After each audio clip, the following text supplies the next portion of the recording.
আসসালামু আলাইকুম গাইস, আমি সৌদি আরব থেকে বাবুল আপনাদের সাথে। কারণ আপনারা অনেকজনে জানতে চাইতেছেন ফ্লাইট কি বন্ধ আছে না চালু আছে। কারণ দেশে তো কারফুজারি চলতেছে, বাংলাদেশের ফ্লাইট বন্ধ আছে না চালু আছে।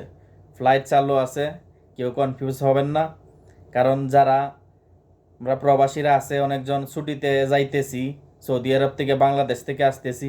বাংলাদেশ থেকে যারা আসতেছেন তাদের জন্য বলছি, বাংলাদেশ থেকে যারা আসতেছেন তারা টিকিটটা নেবেন, সাথে টিকিটটা নেবেন, পাসপোর্টটা নেবেন।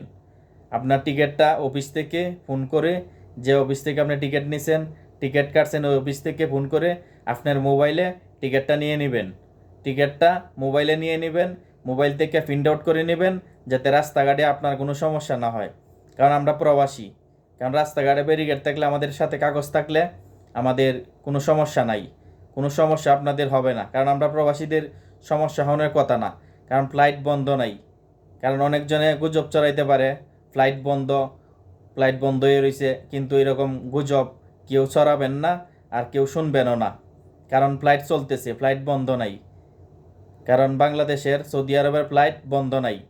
সৌদি আরব থেকেও যারা যাইতে চান, ফ্লাইট চালু আছে, ফ্লাইট বন্ধ নাই, আপনারা যাইতে পারবেন। আর বাংলাদেশ থেকে যারা বললাম, আপনারা টিকিট হাতে নিয়ে বাস রাস্তার বাইরেবেন, কোনো সমস্যা নাই। কারণ কারো কথায় আপনারা কনফিউজ হবেন না।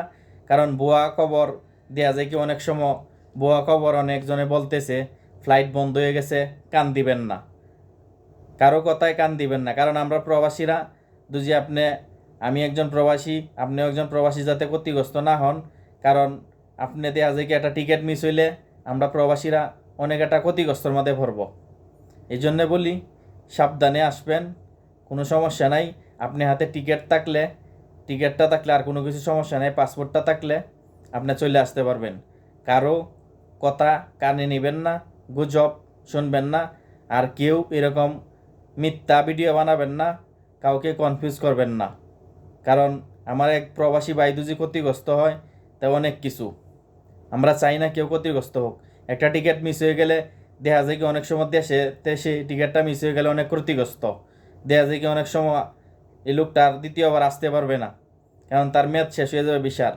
তো এরকম বুঝতে হবে, সবাই কনফিউজ কেউ করবেন না, মিথ্যা খবর ছড়াবেন না। কারণ প্রবাসী ভাইরা ক্ষতি হইলে আমাদের ক্ষতি। তো সবাই অবশ্যই আমার ভিডিওটা যারা দেখবেন, ভিডিওটা শেয়ার করে দিবেন, এটা লাইক, অবশ্যই চ্যানেলটা সাবস্ক্রাইব করে দিবেন। তো সবাই ভালো থাকবেন।